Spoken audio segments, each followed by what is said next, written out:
नमस्कार दोस्तों, स्वागत है आप सभी साथियों का एक स्मार्ट स्टडी पर। साथियों, आज के इस वीडियो में आरआरबी ग्रुप डी एग्जाम 2025 के लिए मॉक टेस्ट नंबर 7 को देखेंगे। इससे पहले 6 टेस्ट हमने कर चुका है, वो सारे आपको चैनल के अंदर मिल जाएगी। देखिए, ये जो टेस्ट आपको करवा रहे हैं मॉक टेस्ट साथियों, ये लेवल 1 स्पेशल एग्जाम ओरिएंटेड हैं आपके सिलेबस के आधार पर, जिसमें जीके, करेंट और साइंस के 45 क्वेश्चन हैं हर एक सेट में। ये बहुत ही इंपॉर्टेंट क्लास है, तो आपको कंप्लीट देखना है। पेपर में आपको हूबहू फायदा देखने को मिलेगा। चलिए, तो बिना देरी किए हुए क्लास को शुरू करेंगे। आप सभी से रिक्वेस्ट है वीडियो को लाइक करना और अपने दोस्तों के साथ जरूर शेयर करना। देखिए, पहला क्वेश्चन है, निम्न कण एक ही गतिज ऊर्जा के साथ चल रहे हैं। ठीक है, ये जो कण है सभी एक ही गतिज ऊर्जा के साथ चल रहे हैं, तो उनमें से सबसे अधिक संवेग किसका होगा? इलेक्ट्रॉन, प्रोटॉन, न्यूट्रॉन और अल्फा कण। तो भाई जाहिर सी बात है कि सबसे अधिक संवेग जो है वो अल्फा कण में होगा। देखिए, करेक्ट आंसर होगा ऑप्शन नंबर डी, अल्फा कण। तूफान की भविष्यवाणी की जाती है जब वायुमंडल का दाब क्या हो जाए? तो देखिए, तूफान की भविष्यवाणी की जाती है जब वायुमंडल का दबाव जो है वह सहसा कम हो जाए। याद रखिए, एकाएक नीचे गिर जाए या कम हो जाए। बैरोमीटर की जो रीडिंग है जब अचानक कम हो जाती है या नीचे गिर जाती है, तो उससे तूफान की भविष्यवाणी की जाती है। भारत में निर्धनता रेखा के निर्धारण से संबंधित समिति कौन सी है? Very very important question. Bharat में निर्धनता रेखा के निर्धारण से संबंधित समिति कौन सी है? तो भाई देखिए, उपरोक्त सभी साथियों, सुरेश तेंदुलकर समिति, प्रोफेसर डीटी लकड़वाला समिति और सी रंगराजन समिति, ये तीनों समितियां जो हैं ये भारत में निर्धनता रेखा के निर्धारण से संबंधित समितियां हैं। वेरी वेरी इंपॉर्टेंट क्वेश्चन है, याद रखिएगा। अगला क्वेश्चन है, शुद्ध जल के लिए 25 डिग्री सेल्सियस पर पीएच क्या होगा? तो भाई सिंपल सा बात है। देखो, 25 डिग्री सेल्सियस हम सामान्य रूम टेम्परेचर को बोलते हैं, कमरे का तापमान को, ठीक है, जो कि कितना होना चाहिए? 25 डिग्री सेल्सियस। और आपको पता है कि शुद्ध जल का पीएच मान 7 होता है, तो यही आपका आंसर होगा। यहाँ 25 डिग्री सेल्सियस देखकर आपको कुछ आंसर नहीं करना है, जो आप जानते हैं वही आंसर होगा। भारत के राज्यों में राज्यपाल की नियुक्ति कौन करता है? देखिए, भारत के जो राज्य हैं, चाहे कोई भी राज्य हो, उन राज्यों में राज्यपाल की नियुक्ति कौन करता है? तो भाई देखिए, करेक्ट आंसर हो जाएगा राष्ट्रपति। Option number D correct answer होगा राष्ट्रपति। बहुत ही इंपॉर्टेंट क्वेश्चन है कि टीनिया सोलियम, जिसको फीता कृमि बोलते हैं, परजीवी के रूप में कहां पर रहता है? तो याद रखना, टीनिया सोलियम जो कि फीता कृमि है, ये परजीवी के रूप में मनुष्य के आंत में पहुंचता है। याद रखना ऑप्शन नंबर सी। और सबसे अधिक फीता कृमि मनुष्य की आंत में कब पहुंचता है? तो सुअर का अधपका मांस खाने से। याद रखना। अगला क्वेश्चन है, यदि स्थिर वेग से चल रही गाड़ी में बैठा कोई बालक गेंद को वायु में सीधा ऊपर फेंके तो वह गेंद कहां गिरेगी? काफी अच्छा क्वेश्चन है। देखिए, स्थिर वेग से चल रही गाड़ी में बैठा कोई बालक गेंद को वायु में सीधा ऊपर फेंके तो वह गेंद जो है ना उसके हाथ में गिरेगी। ठीक है, उसके हाथ में। साइबर सिक्योरिटी ग्रैंड चैलेंज, देखिए साइबर सिक्योरिटी ग्रैंड चैलेंज 2.0 किसके द्वारा लॉन्च किया गया है? वेरी वेरी इंपॉर्टेंट क्वेश्चन है। इसका फुल फॉर्म है ये, याद रखना, CSGC का, यानी साइबर सिक्योरिटी ग्रैंड चैलेंज 2.0। ये किसके द्वारा लॉन्च किया गया है? करेक्ट आंसर है साथियों, याद रखिए ऑप्शन नंबर बी। देखिए, प्रौद्योगिकी मंत्रालय और data security council of India के द्वारा। ठीक है, साइबर सिक्योरिटी ग्रैंड चैलेंज 2.0 किसके द्वारा लॉन्च किया गया है? तो प्रौद्योगिकी मंत्रालय और data security council of India के द्वारा। अगला है, जल द्वारा किसी कार्बनिक यौगिक के रासायनिक अपघटन को क्या कहते हैं? तो भाई, जल द्वारा किसी कार्बनिक यौगिक के रासायनिक अपघटन को क्या कहते हैं? भाई देखिएगा, इसका करेक्ट आंसर आपका हाइड्रोलाइसिस हो जाएगा साथियों। हाइड्रोलाइसिस, जिसको हम हिंदी में जल अपघटन बोलते हैं, याद रखना। ठीक है, जल द्वारा किसी कार्बनिक यौगिकों के रासायनिक अपघटन को क्या कहते हैं? तो जल अपघटन कहते हैं अंग्रेजी में, जिसको हाइड्रोलाइसिस बोलते हैं। अगला, हाल ही में संचारी कावेरी पहल किस शहर में शुरू की गई? संचारी कावेरी पहल अभी हाल ही में किस शहर में शुरू की गई? करेक्ट आएगा बेंगलुरु में। आप पूछोगे सर ये संचारी कावेरी पहल क्या है? तो भाई, जिसके तहत जो है ना उपयोगकर्ता मोबाइल ऐप के जरिए पानी के टैंकर बुला सकेंगे। पानी के टैंकर, ठीक है, पानी के टैंकर बुला सकेंगे। ठीक है, मोबाइल ऐप के जरिए। ऑप्शन नंबर बी करेक्ट होगा। एक माइक्रोन किसके बराबर होता है? देखिए एक माइक्रोन का मान आपसे पूछा जा रहा है तो कितना होता है भाई? तो याद रखना 0.001 मिलीमीटर। करेक्ट आएगा साथियों ऑप्शन नंबर डी। शादी शगुन योजना किस मंत्रालय द्वारा संचालित किया जा रहा है? बताइए शादी शगुन योजना जो है ये किस मंत्रालय के द्वारा संचालित किया जा रहा है?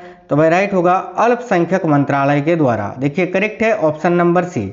संविधान के मौलिक अधिकार में कौन सा अधिकार शामिल नहीं किया गया है? बताइए मौलिक अधिकार में समानता का अधिकार है, बिल्कुल है। स्वतंत्रता का अधिकार है, आपको आर्टिकल के साथ बता देते हैं। देखिए भारतीय संविधान में जो स्वतंत्रता का अधिकार है यह अनुच्छेद 14 से लेकर 18 तक में वर्णित है। स्वतंत्रता का जो अधिकार है यह अनुच्छेद 19 से लेकर 21 तक में वर्णित है। शोषण के विरुद्ध अधिकार अनुच्छेद 23 और अनुच्छेद 24 में बताया गया है। काम पाने का अधिकार ये मौलिक अधिकार में है ही नहीं है, तो ऑप्शन नंबर सी इस क्वेश्चन का करेक्ट आंसर होगा। मानव शरीर में भोजन के पाचन के संदर्भ में लाइपेज का स्राव कहाँ होता है? बताइए लाइपेज एक एंजाइम है, इसका स्राव कहाँ से होता है, या फिर ऐसा बोल सकते हैं कि लाइपेज जो एंजाइम है ये कहाँ से निकलती है? तो भाई करेक्ट आएगा अग्नाशय ग्रंथि से। अग्नाशय यानी पेंक्रियाज जो कि मानव शरीर की दूसरी सबसे बड़ी ग्रंथि होती है।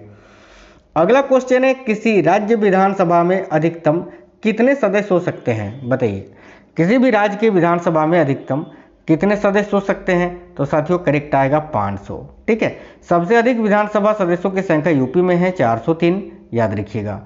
आगे देखिए अगला क्वेश्चन है अजमेर में किस सूफी संत की दरगाह है? अजमेर में किस सूफी संत की दरगाह है? तो मोइनुद्दीन चिश्ती की। ऑप्शन नंबर भी करेक्ट होगा मोइनुद्दीन चिश्ती। याद रखना साथियों ख्वाजा मोइनुद्दीन चिश्ती का जो दरगाह है वो अजमेर में स्थित है, तो ऑप्शन नंबर भी यहाँ आपका करेक्ट आंसर होगा। देखिए नेक्स्ट क्वेश्चन है नीदरलैंड या हॉलैंड की मुद्रा को क्या कहते हैं? बताइए ये जो देश है नीदरलैंड जिसको हॉलैंड भी बोलते हैं, इस देश की मुद्रा क्या है? तो देखिए करेक्ट होगा गिल्डर। गिल्डर जो है ना ये नीदरलैंड की मुद्रा का नाम है। आगे देखिए विश्व जनसंख्या दिवस कब मनाया जाता है? बहुत ही अच्छा क्वेश्चन है, वर्ल्ड पॉपुलेशन डे। बताइए देखिए विश्व जनसंख्या दिवस प्रत्येक वर्ष 11 जुलाई को मनाया जाता है साथियों। ठीक है, राइट है ऑप्शन नंबर 1 11 जुलाई को। भारत की पहली बोलती फिल्म कौन सी थी? भाई भारत की पहली बोलती फिल्म कौन सी थी? देखिए राइट है आलम आरा। ठीक है, आलम आरा जो है ना ये भारत की पहली बोलती फिल्म थी। निम्न में से किस देश में बैसाख पोया उत्सव मनाया जाता है?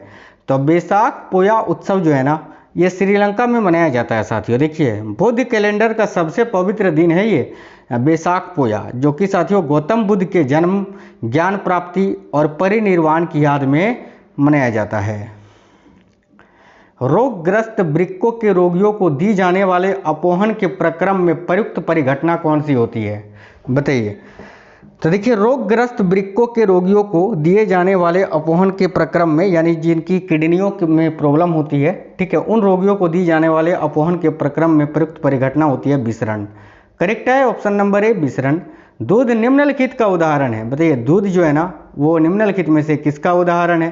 करेक्ट है पायस का। पायस करेक्ट आएगा ऑप्शन नंबर सी। धूल और ग्रीस को सतह से साफ करने वाले पदार्थ को क्या कहते हैं? तो भाई धूल और ग्रीस को सतह से साफ करने वाले पदार्थ को क्या कहते हैं? करेक्ट आएगा साथियों अपमार्जक। ठीक है, आगे देखिए कुछ समय तक खुले में रख दिए जाने पर दूध में खट्टापन आ जाता है, जिसका कारण निम्नलिखित का बन जाना है। तो कुछ समय तक खुले में रख जाने पर दूध में खट्टापन आ जाता है, जिसका कारण क्या है? तो करेक्ट आएगा लैक्टिक अम्ल। आगे देखिए अगला है जीवाणु में गुणसूत्रों की संख्या कितनी होती है? देखिए जो जीवाणु होती है ना उसमें केवल एक ही गुणसूत्र पाया जाता है। करेक्ट है ऑप्शन नंबर ए 1।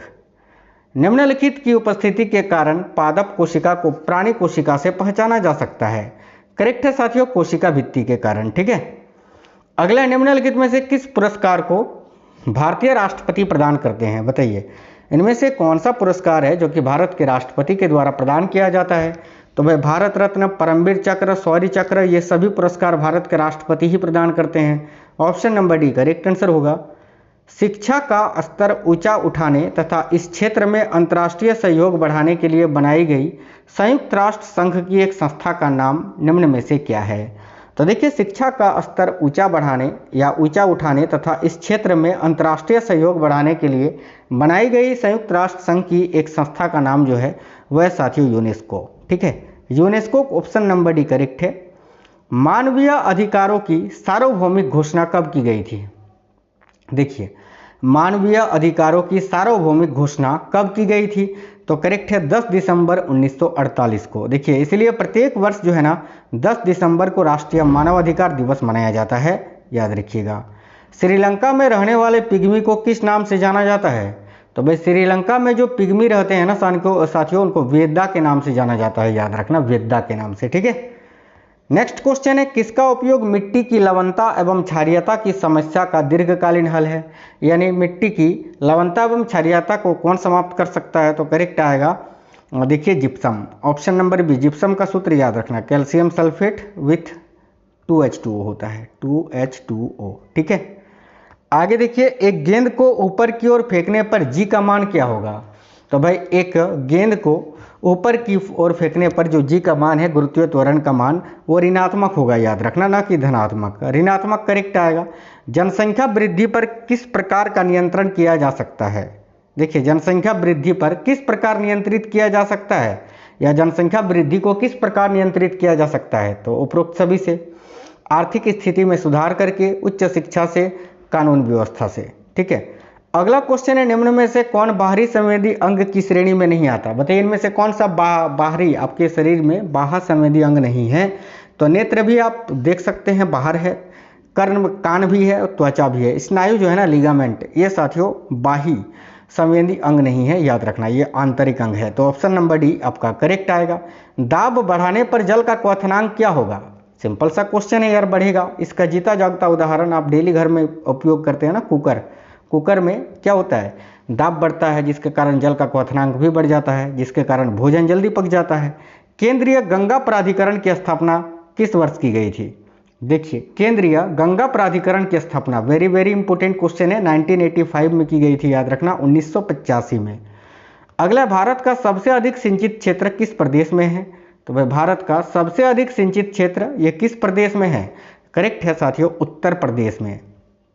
देखिए, किस विटामिन की कमी से रक्त का थक्का नहीं जमता है और बहुत अधिक रक्तस्राव होता है? करेक्ट है, विटामिन के की कमी से। अगला, भारत में इनमें से सबसे शुद्ध पानी की झील कौन सी है? देखिए, भारत में सबसे शुद्ध पानी की झील कौन सी है? तो भाई बुलर झील। बुलर झील जो है ना, ये भारत की सबसे शुद्ध पानी की झील है, जो कि जम्मू कश्मीर में स्थित है। निम्नलिखित में से कौन सी गैस वायुमंडल का अंग नहीं है? देखिए, हमारे वायुमंडल में नाइट्रोजन है, ऑक्सीजन है, कार्बन डाइऑक्साइड है, क्लोरीन है क्या? नहीं है। तो यहाँ क्लोरीन आपका करेक्ट आंसर हो जाएगा। रासायनिक दृष्टि से चीनी क्या है साथियों, बताना, रासायनिक दृष्टि से चीनी क्या है? देखिए, रासायनिक दृष्टि से चीनी जो है ना, ये क्या है? तो याद रखना, सुक्रोज है भाई। चीनी जो है एक प्रकार का कार्बोहाइड्रेट है, और ये जो है सुक्रोज होता है, याद रखना।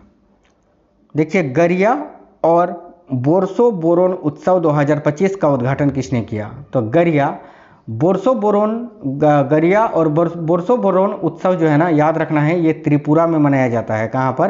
त्रिपुरा में मनाया जाने वाला त्यौहार है, उत्सव है। इसका उद्घाटन त्रिपुरा के मुख्यमंत्री मानिक शाह जी ने अभी किया था। करेक्ट है, मानिक शाह, जो कि वर्तमान में त्रिपुरा के मुख्यमंत्री हैं। अगला क्वेश्चन है, देखिएगा, भारत ने पोखरण में अपना पहला परमाणु परीक्षण किस वर्ष किया था? तो भारत ने पोखरण में अपना पहला परमाणु परीक्षण जो है ये 1974 में, यानी 1974 में किया था साथियों। सीमांत गांधी किसे कहा जाता है? देखिए, सीमांत गांधी के नाम से खान अब्दुल गफ्फार खां को जाना जाता है। ऑप्शन नंबर डी करेक्ट आएगा, खान अब्दुल गफ्फार खां। रेशम कीट के किस चरण में रेशम प्राप्त किया जाता है? तो रेशम कीट के किस चरण में रेशम को प्राप्त किया जाता है? तो करेक्ट आएगा, प्यूपा में। Option number D pupa correct है। साथियों, बहुत ही इंपॉर्टेंट क्वेश्चंस थे। आपका स्कोर क्या रहा जरूर आप कमेंट बॉक्स में बताइए, कितने क्वेश्चंस आपने करेक्ट कर पाया है। वीडियो को लाइक करिए, दोस्तों के साथ जरूर शेयर करना। मिलेंगे आपसे नेक्स्ट वीडियो में, तब तक खुश रहें। जय हिंद, वंदे मातरम साथियों।